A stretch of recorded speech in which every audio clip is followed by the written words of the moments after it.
From the pages of MikeHuckabee.com, where you'll find all my columns, hot takes on news of the day, and the Huckabee newsletter, let's take another look back at the week that was. And to have that newsletter beamed to your email inbox twice a day, all you got to do is sign up. It's totally free, all at MikeHuckabee.com. Did you know the U.S. Capitol Police have an intelligence unit? They sure do. And unknown to almost everyone, they've been stepping up their activities. This is yet another security measure put in place after January 6 on the pretext that America is under some threat from domestic terrorism. Politico reports this intel unit is now quietly investigating the backgrounds of people who meet with lawmakers, including looking at their social media accounts. They're apparently doing the same to congressional staffers. The concepts of civil liberties, privacy, heck, even the Fourth Amendment are becoming more blurry every single day. The agenda here is basically a pre-crime spy unit. Did you get that? A pre-crime spy unit. If you've ever seen the movie Minority Report, you know what I mean. Homicide, one male, one female. Killers male, white, 40s. Set up a perimeter and tell them we're en route. Yeah, with the pretext of trying to head off danger, disruption, and crime, I guess the Capitol Police Department Intel Unit, they're delving into people's private lives. Politico says, and I quote, Capitol PD official Julie Farman directed an analyst to run background checks on people whom lawmakers plan to meet, including donors and other associates.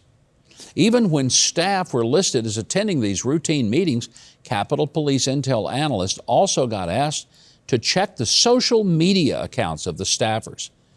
They were even told to probe the ownership of the buildings in which lawmakers held their meetings, sifting through tax and real estate records. Now, incredibly, this applies to people's private homes. They scrutinized one such home used by Florida Senator Rick Scott for a meeting with donors. The social media accounts of both the homeowner and the attendees were scrutinized, and their foreign contacts were assessed. Senator Scott, he wasn't real happy about this, and he said through a spokesperson, these reports are incredibly disturbing. It's unthinkable that any government entity would conduct secret investigations to build political dossiers on private Americans.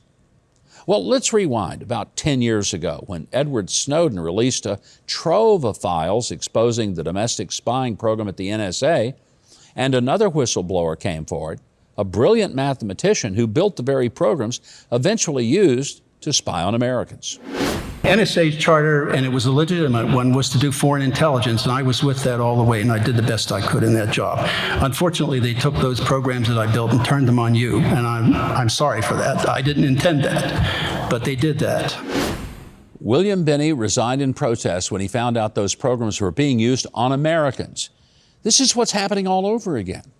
Let's hope some brave whistleblowers come forward now and help put an end to this. Well, the story hadn't received much media attention, but we're covering it here. This week, a group of 7 House Republicans sent a letter to the Capitol Police demanding some answers. The biggest question might be this: by what authority does the Capitol Police Intel Unit extensively surveil, which means spy on, private citizens? Congress didn't give that authority to them. Finally, quick history lesson. The East German Stasi, their secret police, had surveillance files on 1 in 3 Germans by the end of the Cold War. In 2022, technology is a heck of a lot better, and a sneaky government will use it. Well, in other news, our southern border is a disaster beyond words, and Fox News has been doing a great job of covering the absolute invasion taking place there. But why don't we take a look right now at our neighbor to the north, where more than 50,000 truckers are taking part in what's become the longest convoy ever, all to protest vaccine mandates.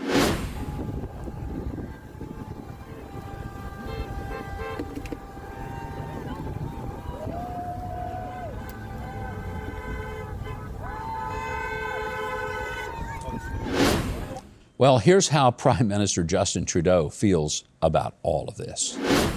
The small fringe minority of people who are on their way to Ottawa or who are holding unacceptable views that they're expressing do not represent the views of Canadians who have been there for each other.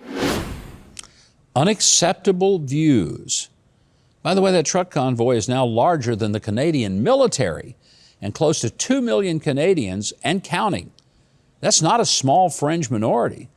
They're on their way to the nation's capital of Ottawa to demand the resignation of Justin Trudeau. Will he resign? Of course not. But the message is loud and clear.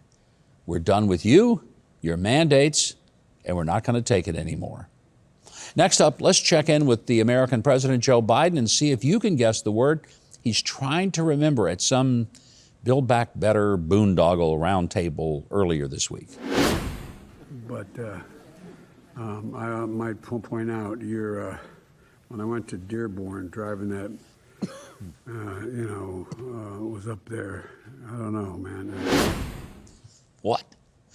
One Twitter user pointed out, this guy makes Ozzy Osbourne sound coherent. Sharon!